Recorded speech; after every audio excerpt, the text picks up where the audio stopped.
de Jesus Cristo. Você pode dizer amém? Glória a Deus.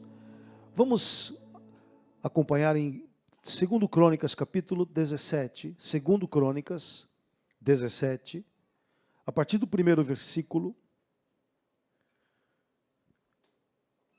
Diz assim: em lugar de Asa, que era rei de Judá, reinou seu filho Josafá, que se fortificou contra Israel. Agora, versículo 3. O Senhor foi com Josafá, por quê? Porque andou nos primeiros caminhos de Davi, seu pai. Não procurou a Baalins. Antes, procurou ao Deus de seu pai e andou nos seus mandamentos. Não segundo as obras de Israel. Versículo 5 diz: o Senhor confirmou o reino nas suas mãos. Quem pode dizer amém? E todo o Judá deu presentes a Josafá, o qual teve riquezas e glória em abundância. Tornou-se-lhe ousado o coração em seguir os caminhos do Senhor, e ainda tirou os altos e os postes ídolos de Judá. Quem pode dizer graças a Deus? Pai querido, nós consagramos a Ti o momento onde meditamos a palavra de Deus.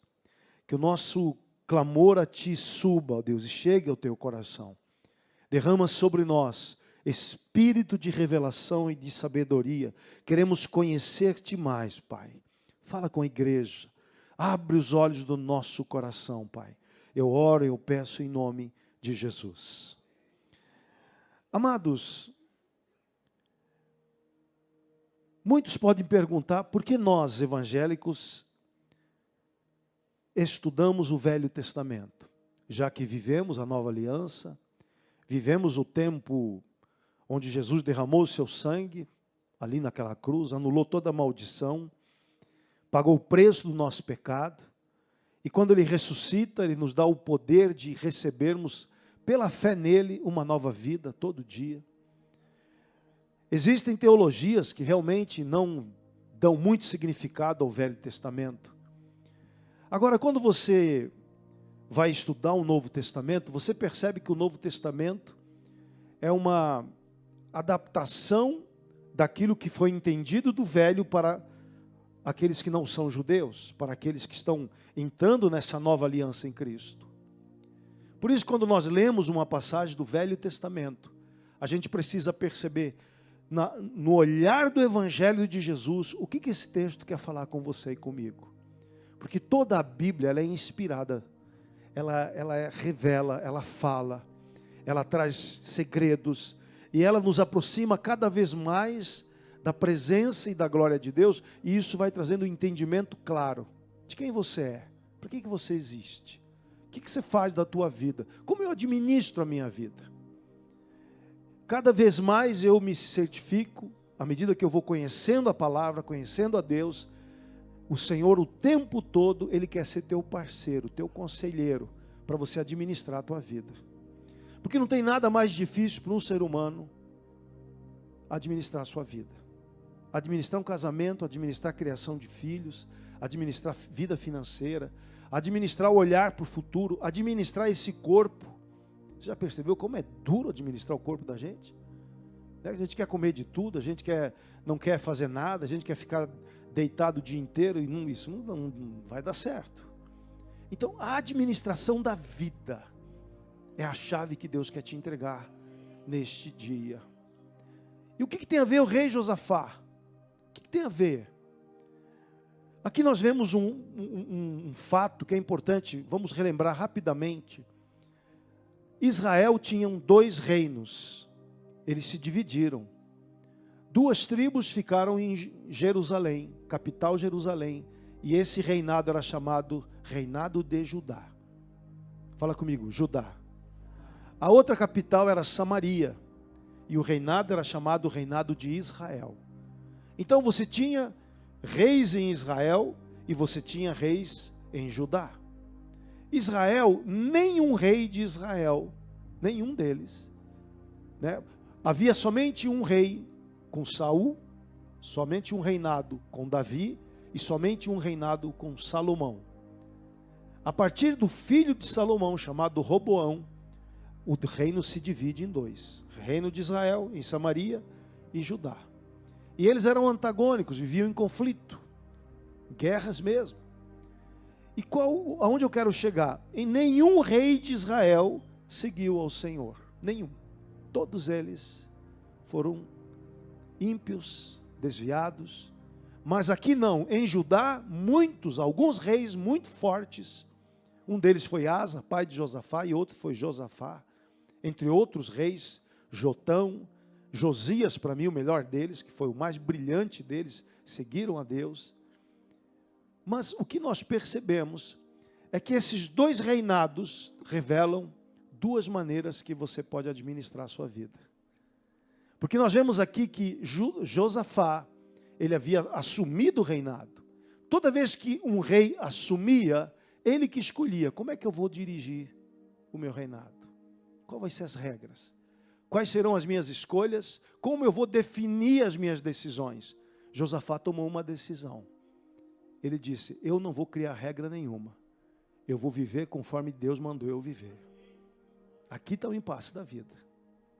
O impasse do ser humano é igual a todo rei, porque a Bíblia diz em Apocalipse capítulo 1, Apocalipse capítulo 1, no versículo 5, diz assim, quando João recebe a carta de Apocalipse, diz assim: da parte de Jesus Cristo, a fiel testemunha, o primogênito dos mortos, soberanos dos reis da terra. Quem pode dizer amém? Aquele que nos ama e pelo seu sangue nos libertou dos nossos pecados. Quem crê em Jesus aí? Diga: em Jesus, eu estou livre dos meus pecados. Então, em Jesus, somos livres de escravidão. Então, não tem mais desculpa: eu não consigo, é muito mais forte do que eu. Não, se você tem fé em Jesus, você vence o mal. E aí ele continua, olha o que ele diz aqui no versículo 6. E nos constituiu reino, sacerdote, para o seu Deus e Pai. A ele a glória, domínio pelos séculos dos séculos. Amém. Então, o Senhor te constituiu rei. Então, nós somos como Josafá, que vamos administrar nossa casa, vamos administrar nosso tempo, vamos administrar nossa vida profissional, vamos administrar nosso casamento, vamos administrar nossa vida. Então, nesse momento, o homem fala: eu vou criar minhas próprias regras. A maioria faz isso. E colhem o que você vê aí fora. Né?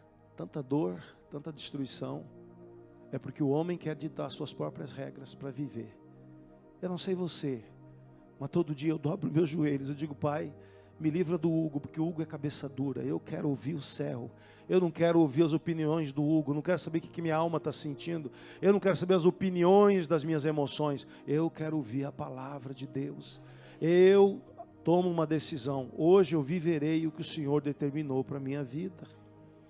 Esse desafio é de todos nós. Esse é o desafio de todos aqueles que temos esse poder da administração. Por isso que Jesus diz: busca em primeiro lugar o reino.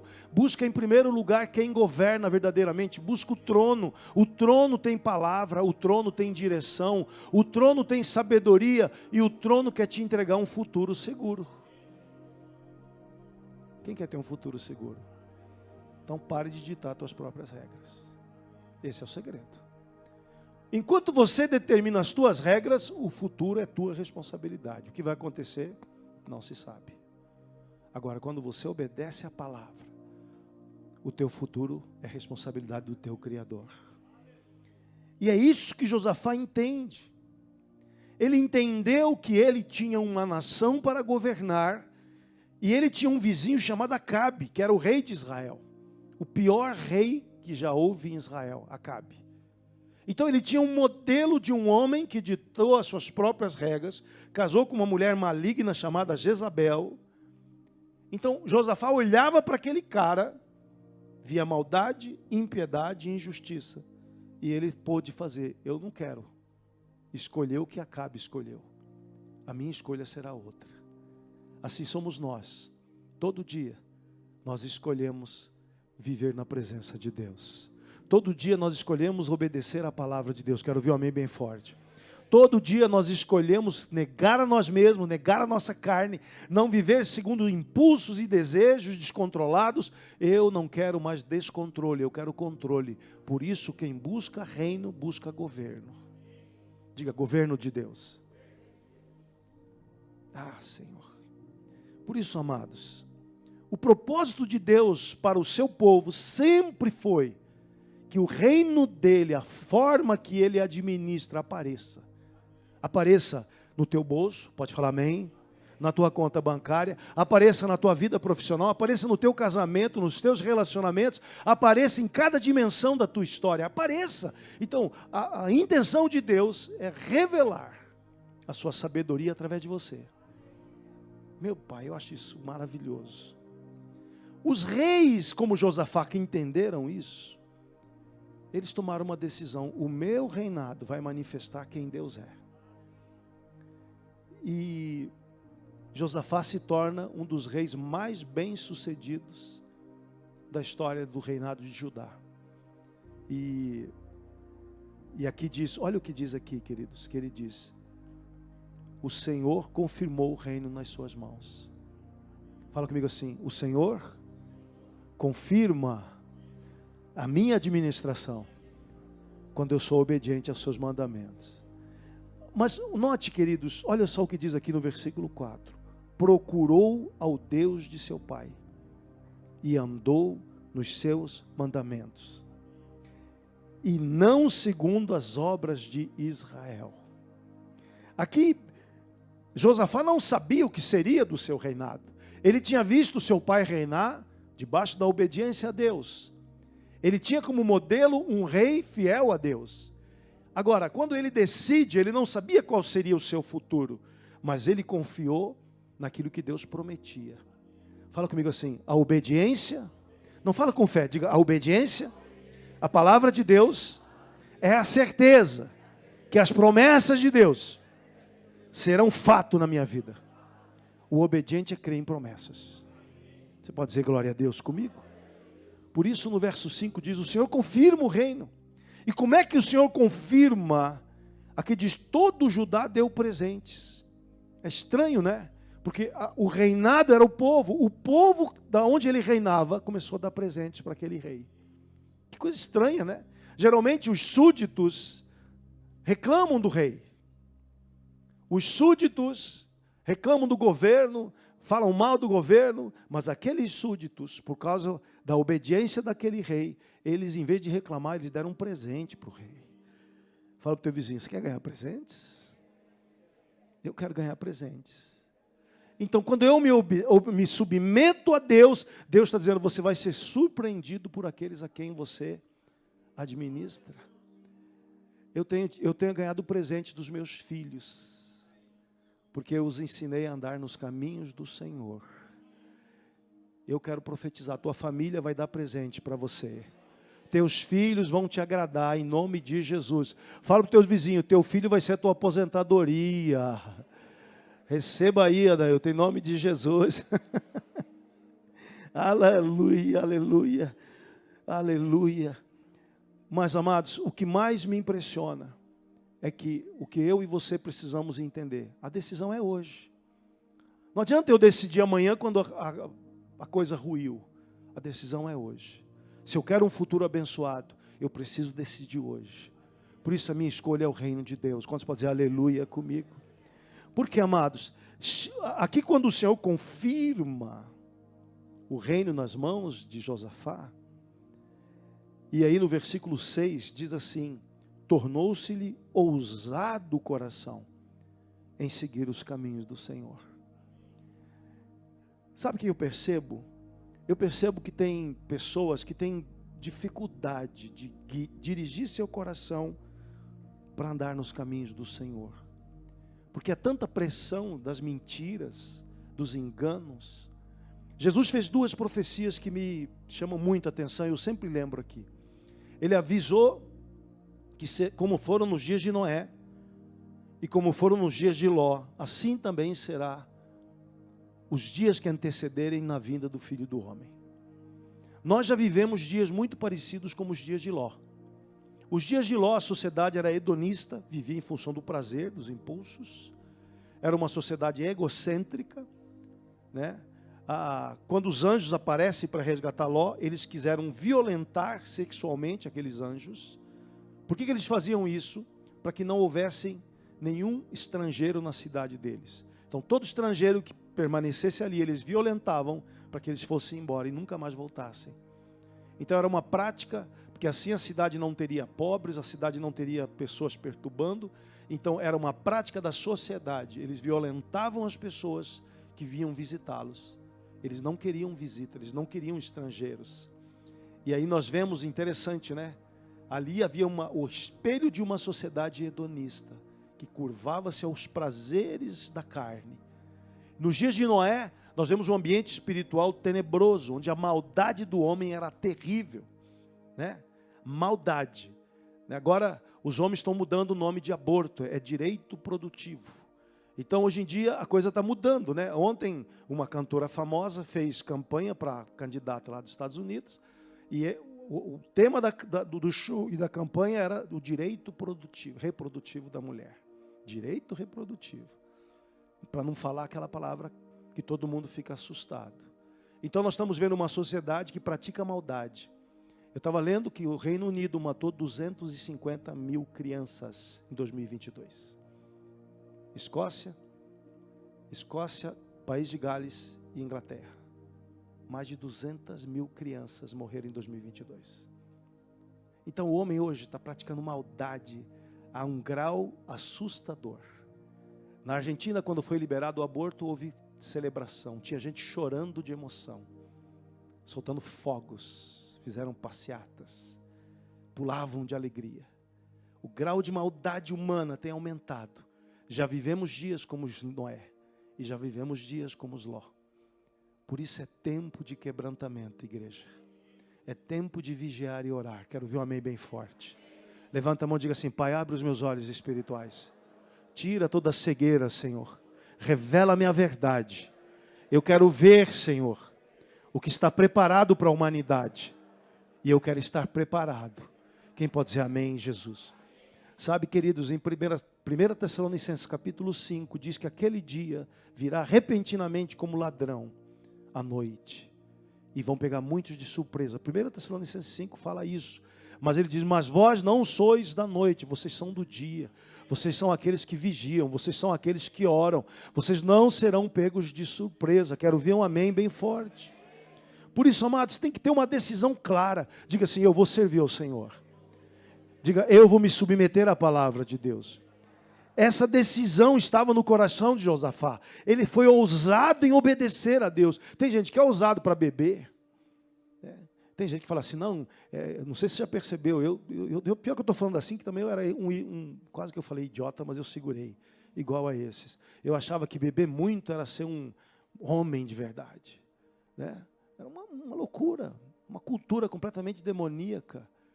Mas eu me tornei ousado agora para obedecer a Deus.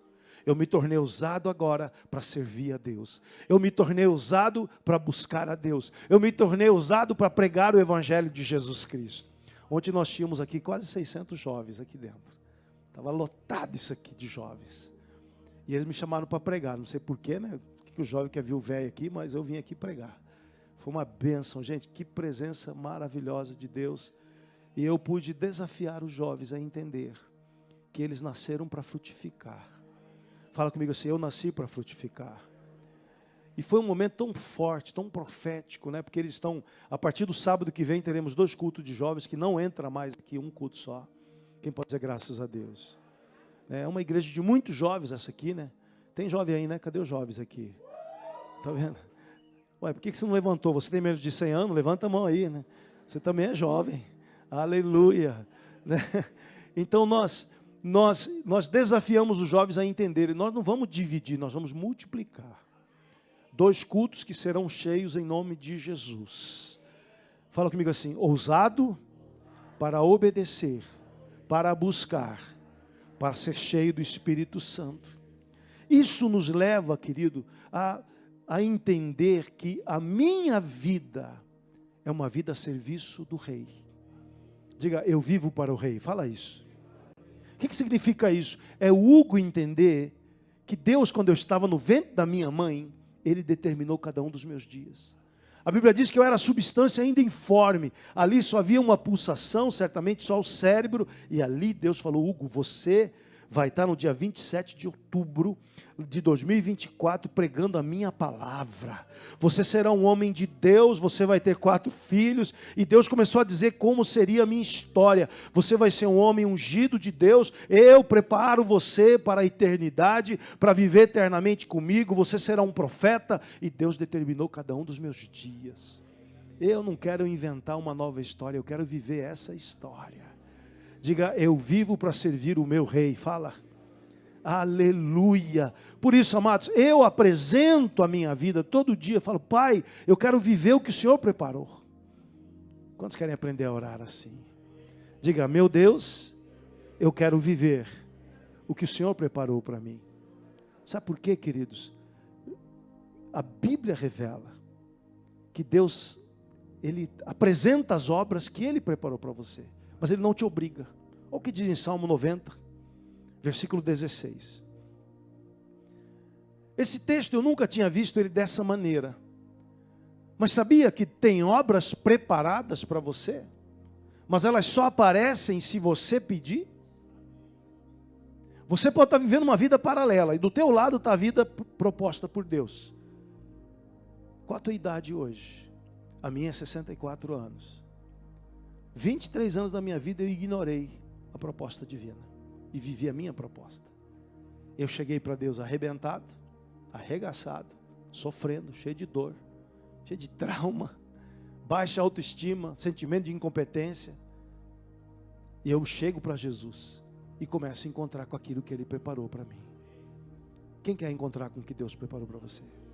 Não quero perguntar para você, quem quer encontrar o que Deus preparou?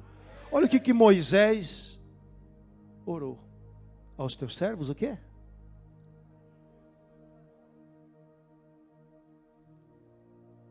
Olha que versículo interessante. Tem texto da Bíblia que a gente passa voado, né? A gente passa por cima, não medita, não para. Mas esse é um texto especialíssimo. Aqui diz, aos teus servos apareçam as tuas obras. Para quem que aparecem as obras? O Adailto falou para mim, mas você é filho, você é herdeiro. Mas só aparece quando você decide ser servo. Enquanto você não é servo, a obra não aparece. Por isso quem serve, entendeu quem é. Eu preguei ontem para os jovens isso, eu disse para eles, quando Deus cria o homem, Deus deu para ele domínio. E aí diz, sede fecundo e multiplica. Para quê? Para encher a terra. Então, a essência da humanidade, do homem e da mulher, eu existo para completar algo na tua vida. Enche a terra, complete. A palavra encher no hebraico é complete. Então, o Hugo existe para encher algo que está faltando. Então, eu chego na vida de alguém, e a vida de alguém é meia taça. Está faltando coragem, está faltando habilidade, está faltando força, está faltando a bênção de Deus. Então, qual que é a minha missão? Nesse momento, eu quero estar sendo instrumento de Deus para estar completando algo na vida de vocês. Fala comigo assim, a minha essência, a minha natureza divina, existe para doar e não para receber. Ai, Jesus. Mas como é que é a cultura humana? Cultura humana é invertida. Eu vou buscar alguém para que me sirva. Então eu caso, eu preciso arrumar uma mulher que vai me servir. Poucos falam, vou arrumar uma mulher para servi-la. Nenhum homem falou amém, tá vendo? Você falou, né, Douglas? Está esperto, está do lado da Daniela aí. Quer dar um testemunho aqui, Douglas? Aleluia. A nossa cultura, por isso que as pessoas são muito carentes. Elas andam procurando alguém para supri-las. Então nós somos um bando de carentes, cobradores. Queria perguntar para você, você é um cobrador ou um doador? O teu casamento muda hoje se você para de ser um cobrador e passa a ser um doador. Ninguém falou amém, acho que teve um amém aqui. Fala comigo, eu nasci para doar, para completar, para suprir. Fala, crente, para abençoar, para fortalecer, para levantar pessoas. Eu nasci para salvar almas. Eu nasci para ser bênção. Eu sou o bem em ação. É para isso que você existe.